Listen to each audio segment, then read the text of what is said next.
No one ever expects to witness the fall of an empire they believe will last forever. It was the morning of May 29, 1453.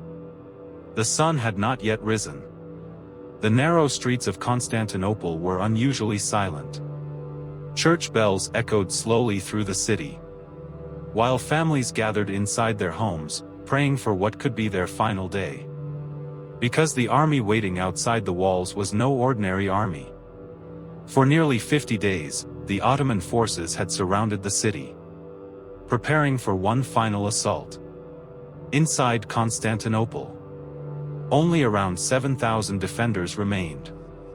They were exhausted, hungry, and fully aware that they were about to face an enemy far superior in numbers. Yet one thing kept their hope alive. This city had survived countless sieges before. The Persians, the Arabs, the Bulgars, the Rus, the Crusaders. For centuries, powerful rulers had dreamed of capturing Constantinople. Every one of them had failed.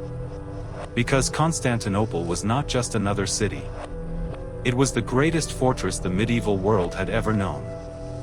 For nearly 1,000 years, its mighty walls had stood like an unbreakable barrier between Europe and Asia. Most people believed this city could never fall. But on that morning, for the very first time, that belief began to fade. Because the man standing outside those walls was no ordinary commander. He was only 21 years old. But he had spent his entire life chasing a single dream: to conquer the last capital of the Roman Empire. His name was Mehmed II. Today, many people believe the Roman Empire fell in 476 AD. But that isn't entirely true. The Western Roman Empire collapsed. The Eastern Roman Empire survived. Today, we call it the Byzantine Empire. But the people who lived there never called themselves Byzantines. They believed they were Romans. And their capital was Constantinople.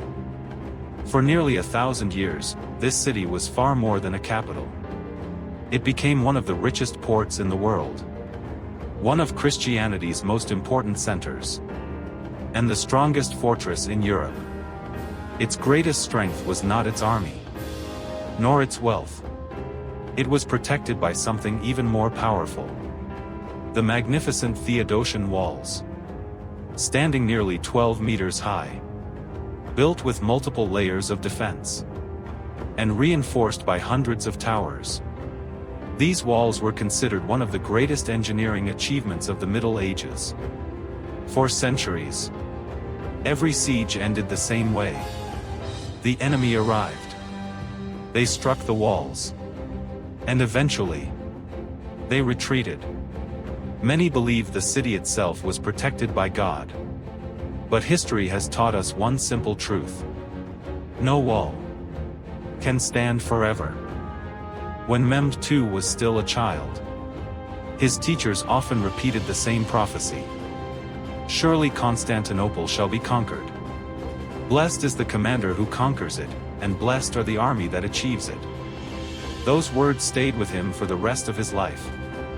When he became sultan, most European rulers dismissed him. He was only 21. Young, inexperienced, and expected to fail. But they underestimated one thing.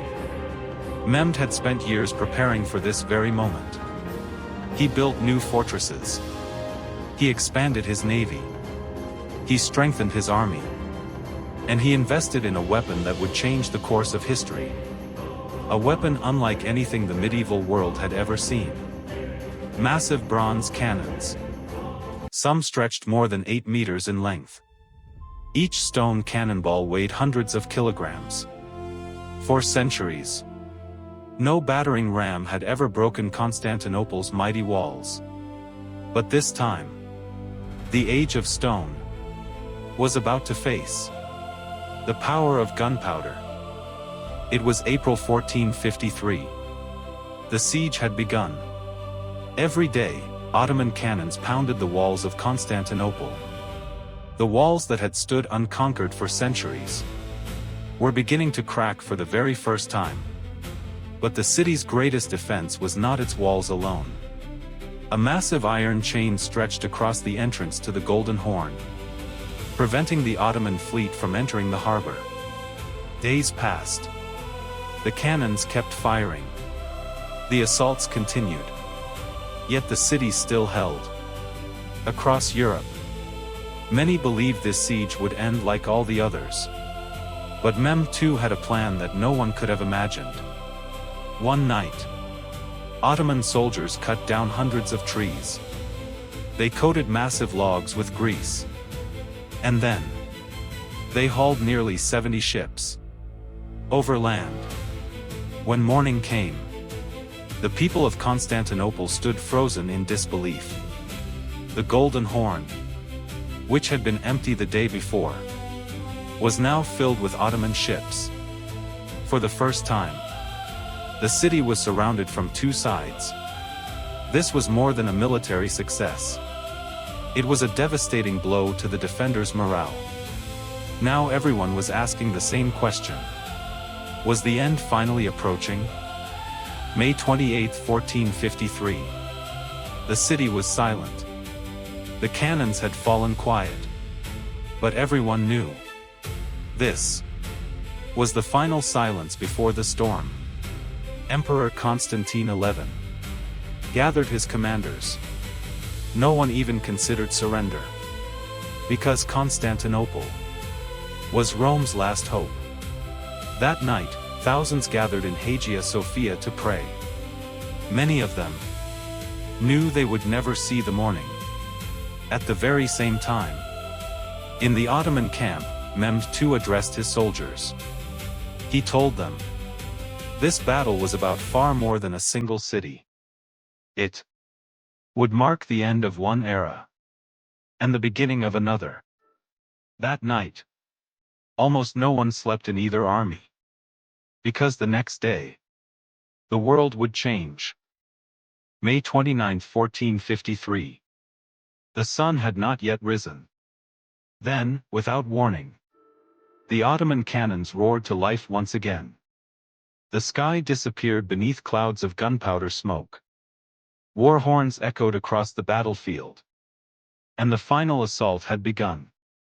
For hours, wave after wave of Ottoman soldiers advanced toward the walls.